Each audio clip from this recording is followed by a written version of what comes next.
क्या हम सब के जीवन में खुशियों के पल नहीं आते? क्या आपको याद है जब आप बहुत बहुत बहुत ही ज़्यादा खुश थे, जब आपकी खुशी की कोई सीमा नहीं थी और आप खुशी से झूम रहे थे? क्या वो एक अच्छा पल नहीं था?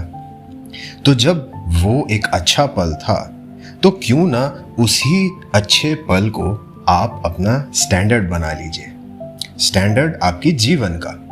ऐसा क्यों होता है कि हम हमेशा अपने दुख से भरे हुए पलों को ही अपने जीवन की आधारशिला बना लेते हैं, जीवन के स्टैंडर्ड उसी से ही डिफाइन करने लगते हैं? देखिए, दुख तो आना ही है, उसी तरीके से सुख भी आता ही रहेगा। ये आना जाना तो लगा रहता है दोस्तों। ऐसा नहीं होता हर साल उसी समय पर गर्मी की सीज़न आती है और ठीक उसी समय बारिश भी आती है और बिल्कुल ठीक समय पर ठंडी की सीज़न भी आती है। तो जब इन सीजन्स का यानी कि इन मौसमों का आना जाना निर्धारित है तो सुख और दुख भी तो बिल्कुल वैसे ही हैं दोस्तों।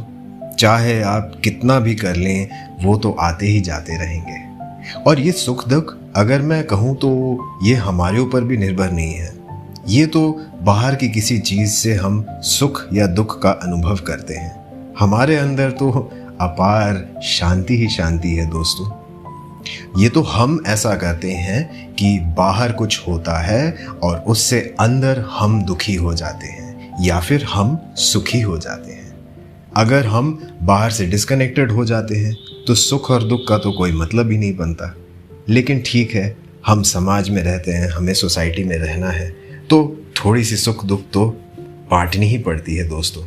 लेकिन इसका ये मतलब नहीं कि आप दिन भर सोते जागते उठते बैठते बस उसी सुख दुख के बारे में सोचते रहें। तो आपके जीवन की सबसे मीठी, सबसे खुशदाई, सबसे हर्षो उल्लास से भरी हुई जो आपकी सबसे मीठी मीठी यादें हैं, उन्हें लेकर आप अपने जीवन का आधार बेस कीजिए, आधार स्थित कीजिए।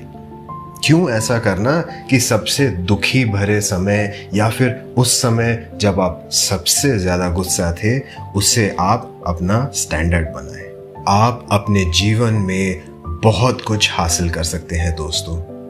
आप जो चाहे वो बन सकते हैं, जो चाहे वो प्राप्त कर सकते हैं। तो फिर आप अपने आप को और आगे बढ़ाइए, अपने स्टैंडर्ड को नीचे करके खुद को पीछे मत लेते आइए, आगे बढ़ते रहिए, सिर्फ आगे।